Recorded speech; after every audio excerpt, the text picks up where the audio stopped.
Somadoda Fikeni to give us an insight into the deadlock in Zimbabwe. We asked him what he makes of the standoff between Mugabe, Zanu PF and the military.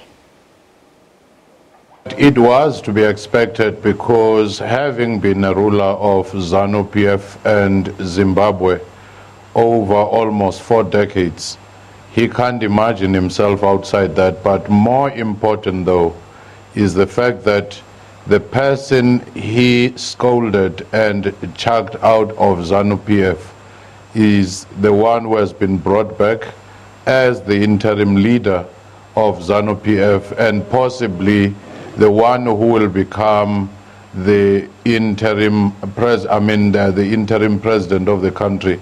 I think that particular area is the one that might also be making it difficult for him, because he might be thinking of reprisal, if not against him, against his wife. What would be the sensible thing for President Robert Mugabe to do in the situation that he is currently?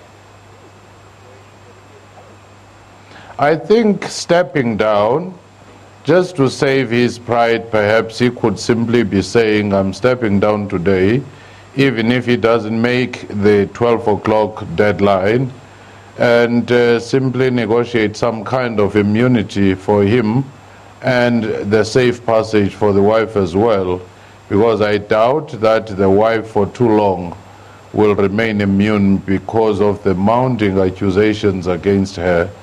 And also for him to have a long leave of absence on medical basis and other things might also be one other face-saving mechanism, but still allowing him to come back from time to time.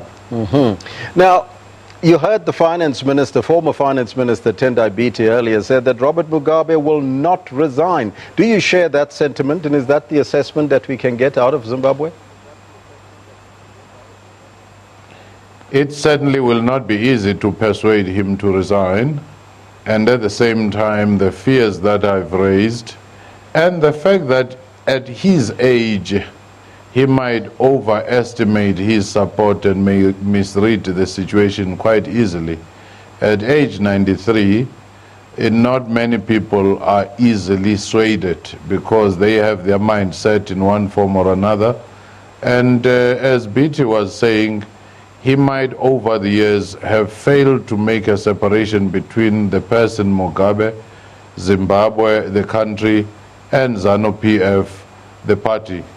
And that in itself, whenever he feels there is an existential crisis to him, he might start in an astute manner thinking that this is an existential crisis to the country and the party.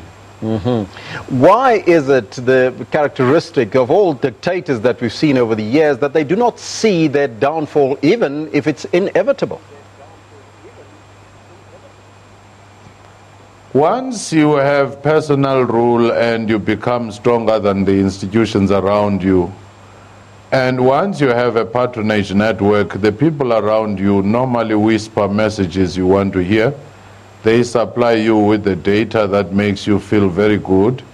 They may even tell you that in fact you are about to win. You remember Saddam Hussein, even when he was cornered, he was still giving these speeches that he's going to wipe out Americans, he's going to wipe out everybody, when in fact he should have been running for his life and apologizing.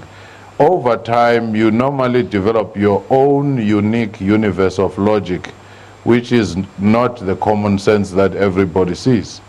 Is it your assessment that we have a political crisis currently in Zimbabwe? I think it is not a political crisis per se, it's a temporary thing, because once you align 3 things, the military power and the security forces, the public sentiment in terms of the public demonstrations, the ruling party as well as parliament, those are the levers of powers that will ultimately indicate the popular sentiment and bolster any effort to oust Mugabe constitutionally. If he still had some of those, either he had no support from the party but he had the support of the army, then that would be a crisis.